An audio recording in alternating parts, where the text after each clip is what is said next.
Hello बच्चा party, कैसे हो? स्टोरी टाइम कहानियाँ जो जी ना सके में आप सबका स्वागत है। तो आज सुनेंगे न्यू स्टोरी। आज की स्टोरी का नाम है दुष्ट संगति का परिणाम। है ना, बुरी संगत।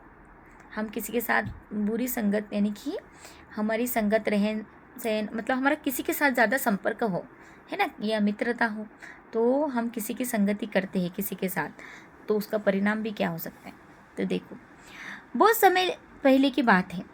एक पाकुड़ के पेड़ पर एक हंस और एक कौवा रहते थे। दोनों में गहरी मित्रता थी। कौवा जलनशील स्वभाव का था, जबकि हंस दयालु स्वभाव का था। अभी हंस और कौवा तो पता है, कौवा क्या होता है, जो काव काव करते रहता है, और हंस जो दूध में से भी पानी अलग कर लेता है, जो कंकर में भी मोती चुन लेता है, तो उसे कहते हैं हंस और कौवा। तो कौवे में से ज़्यादा विशेषताएं हंस में होती है, तो हमें हंस के जमा बनना है। तो अभी कहानी सुनो। तो एक पेड़ पे कौन रहता था? हंस और कौवा। दोनों में गहरी मित्रता थी, और कौवा थोड़ा सा जेलस से था, उसका नेचर ही वैसा था, और जबकि हंस दयालु, प्यारा, सबसे मन मिलाव था। गर्मी के मौसम में एक थका हारा यात्री वृक्ष के नीचे आकर बैठ गया। थोड़ी देर में उसे नींद आने लगी। उसने अपना धनुष बाण बगल में रख कर सो गया। वृक्ष की छाया थोड़ी देर में उसके मुख पर ढल गई।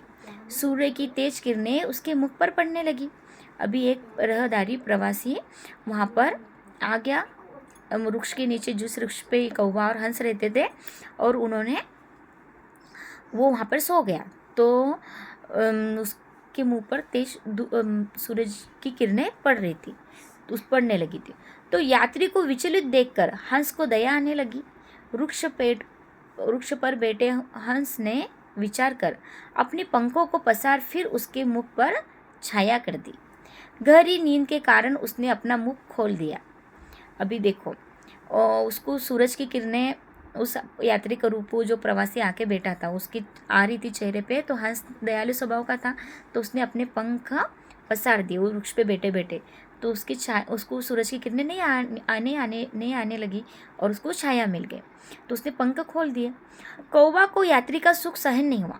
अब कौवा तो है दुष्ट स्वभाव का, देखो, उसको अच्छा नहीं लगा कि इतने आराम से क्यों सो रहा है हमारे पेड़ के नीचे।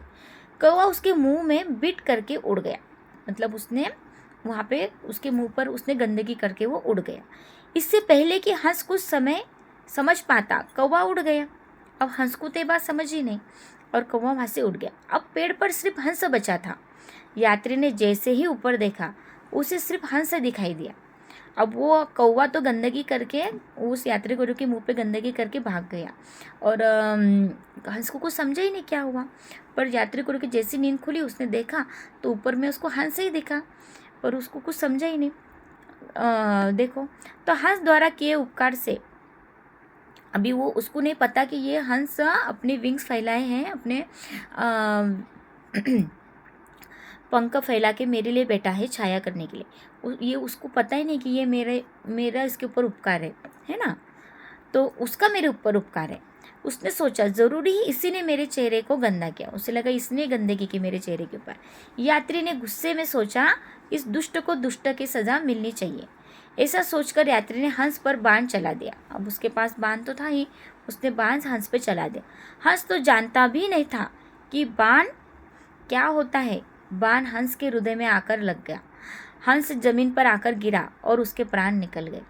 दयालु और परोपकारी हंस को दूसरे के अपराध की सजा मिली। हंस के जीवन की भूल बस यही थी, कौवा उसका मित्र था।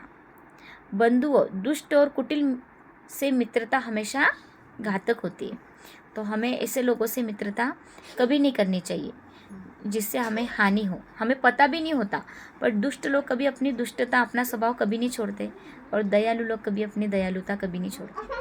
तो दुष्टों के साथ मित्रता करोगे तो वो अपने दुष्ट का प्रभाव एक ना दिन ज़रूर बताएगा, और उसका फल आपको भोगना पड़ेगा। इसलिए मित्रता हमेशा सच्चे और अच्छे दोस्त से करो। उसके स्वभाव संस्कार देखो, अगर आपसे मेल खाते हैं तो ही करो, नहीं तो मत करो, है ना। तो हमेशा अच्छे संस्कारी दोस्त बनाओ। संस्कारी माना क्या? जिसकी सोच अच्छी हो, जिसका आचरण अच्छा हो, है ना, जो किसी को नुकसान नहीं पहुंचाता हो, तो ऐसे लोगों, जिसको अच्छी आदतें हो, ऐसे दोस्त बनाओ। तो दुष्ट से मित्रता करोगे तो उसका बुरा ही प्रभाव पड़ेगा आपके जीवन पे, और उससे तो बुरा ही होगा, है ना। तो सच्चे और अच्छे मित्र बनाना हमेशा सोच समझ के। ओके, स्वस्थ रहो, मस्त रहो, बाय।